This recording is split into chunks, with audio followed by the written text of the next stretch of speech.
Imagine an entire island cut off from the world, not by a natural disaster, but by their own government. This is the chilling reality for residents of Annobón, a remote island in Equatorial Guinea, who dared to speak out against a powerful construction company. Their punishment? A complete internet blackout, leaving them isolated, vulnerable, and struggling to survive. Last July, Annobón residents, desperate to protect their land and livelihoods, wrote to the government in Malabo, complaining about the devastating dynamite explosions carried out by a Moroccan construction giant, Somagec. Little did they know, their plea for help would trigger a brutal crackdown. Dozens were imprisoned, and the island's internet connection was severed, plunging them into a digital darkness that persists to this day. But here's where it gets even more alarming. This isn't just about silenced voices. It's about a community stripped of its basic necessities. Banking services have collapsed, emergency medical care is virtually non-existent, and residents are burdened with crippling phone bills, their only lifeline to the outside world. This draconian measure, a tactic increasingly used by authoritarian regimes across Africa, highlights the growing trend of using internet shutdowns to stifle dissent and control populations. The timing of this crackdown is particularly striking.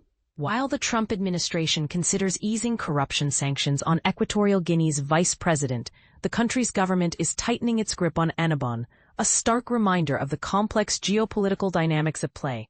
Somagec, the company at the center of the controversy, denies involvement in the internet shutdown, but activists allege ties to the president, raising questions about corporate complicity in state repression. And this is the part most people miss. Annobón's struggle is not new. This island, rich in natural resources and strategically located in the oil-rich Gulf of Guinea, has long been marginalized by the central government. Its residents have been fighting for independence, accusing Malabo of neglect and exploitation. The internet blackout is just the latest chapter in a long history of repression, including mass surveillance, arbitrary arrests, and a lack of basic infrastructure like schools and hospitals.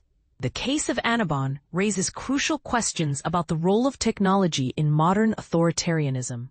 As Felicia Antonio of Access Now points out, the Internet's power to empower citizens and challenge authority is precisely what makes it a target for governments seeking to silence dissent.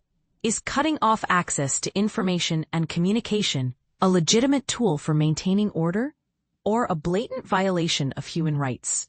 The residents of Annobón, isolated and vulnerable, continue to suffer the consequences of their government's actions. Their story serves as a stark reminder of the fragility of freedom in the digital age and the urgent need to protect the right to information and expression for all. What do you think? Is the Equatorial Guinean government justified in its actions, or is this a clear case of state-sanctioned censorship? Let's continue the conversation in the comments below.